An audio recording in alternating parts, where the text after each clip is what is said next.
Hi guys, Kevin McCauley here from 30dayabschallenge.com, and today we're going to continue our video series looking at muscle building. We've talked before loads about how building muscle is going to help us to burn body fat and expose our abs.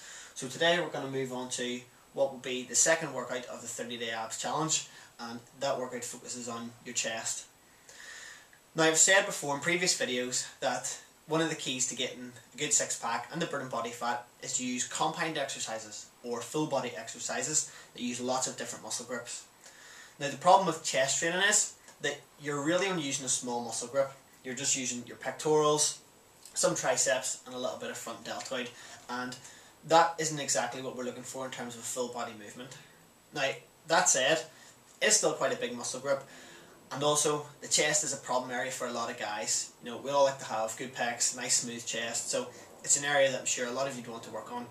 So what I'm going to show you are some tips and techniques for training your chest properly, and then a little tip at the end of how to turn your chest into more of a full body workout. So it's not only going to help you get a good chest, but help us to get good abs as well. So we're going to look at different things. We're going to look at the different angles and how they affect the area of the chest you're training, different grips and how that affects the area you're training, and then, like I said, that little tip at the end for turning your chest training into a full body workout.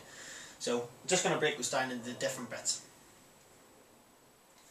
Okay, so the first thing that we're going to talk about is the incline or the decline of the bench that you're using and how that affects the different areas of the chest.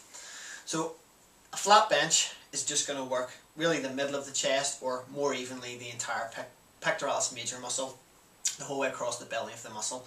Now, on an incline bench, you're going to help to focus on the upper part of the chest, and on a decline bench, you're going to focus on the lower part of the chest, the lower part of the pectorals, which are the stronger part of the muscle group. So I've set up a bench here just to do a slight incline press, and I'm going to just give you a few pointers for when you're doing your chest press exercises, and just point out a few of the common mistakes that people make all the time. So first thing, get yourself on the bench and do as I say, not as I do, and get yourself a spotter, okay? I'm just using light weights here today while I demonstrate this for you, but always have a spotter when you're doing your chest exercises.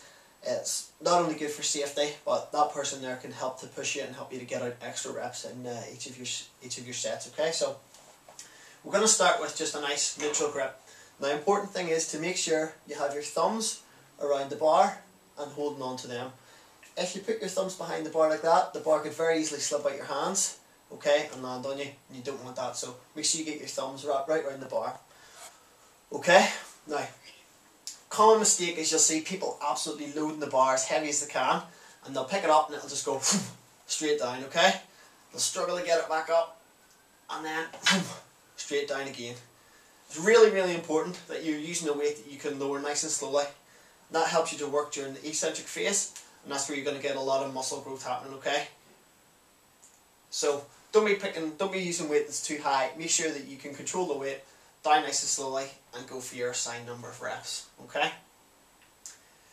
Don't let the weight bounce off your chest at the bottom, okay? Just stop before you reach chest, push back up, but without locking out the elbows. Just stop before you lock out your elbows, okay? So breathe in the way down and exhale on the way up.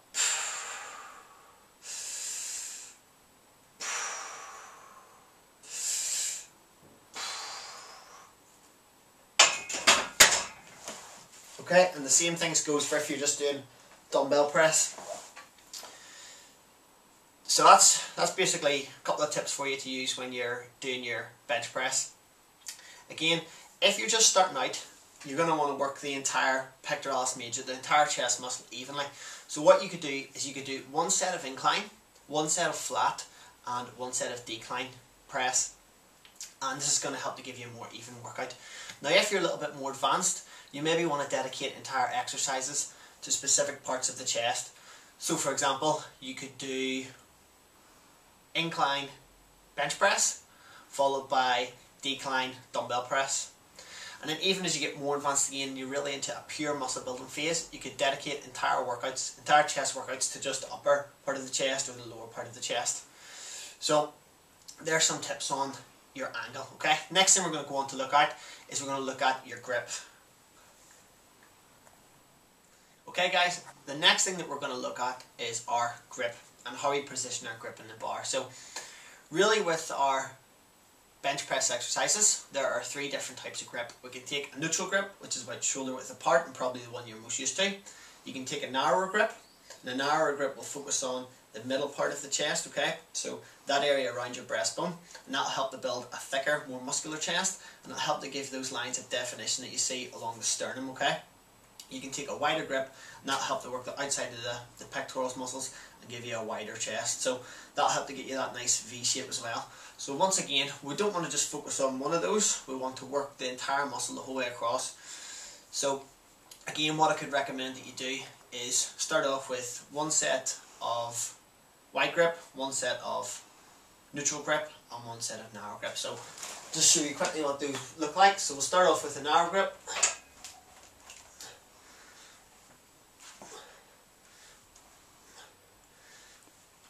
Okay, move on to the neutral grip.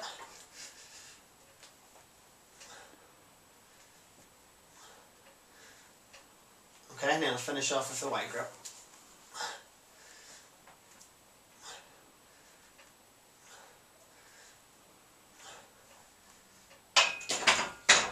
Again, be careful when you're doing that yourself. Don't be throwing the weights about like that. I'm just showing you with that light weight there, but take your time to put the weights back. So really, what you're going to need to do is just look at the areas that you want to develop and decide on the best mix for yourself between incline press, decline press, wide grip, narrow grip, and just make sure you're mixing up your chest workouts every week so you're surprising the muscles and causing as much really muscle damage as you can, so that those muscles are going to go back bigger and stronger for next time. Now the last thing we're going to go and look at is a little way of turning your chest workouts into a more full body exercise. So in a second, I'm going to grab the gym ball and I'm going to show you a little trick for doing that. Hi guys, this is a little bonus tip I'm going to throw in this video because when I was editing my chest training video, I'm going to have to split it into two parts because YouTube only lets you post videos that are 10 minutes long. So here's a quick little bonus tip if you're using body weight, if you're going to be doing some press-ups. Now the way I like to do press-ups is instead of doing it on my hands, is I like to use my fists. It gives you a little bit of extra depth and helps you to just stretch the muscles of the chest a little bit more. So to watch the second part of this chest training video, click on the little annotation box in here and that will take you to it. And while you're waiting to do that, I'm going to just try and bang out as many press-ups as I can. I want you to leave a comment below and take a guess at how many I can do, okay? Let's go.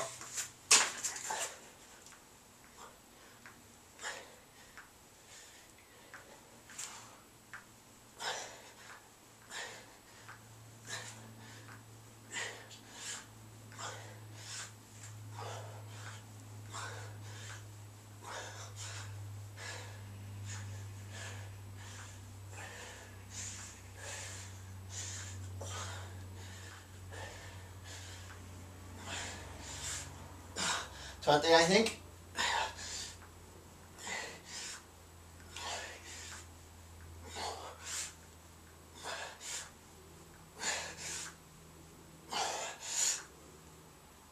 Ugh. 28. Again, see the second part of our chest training tips video. Just click the little link to the side here.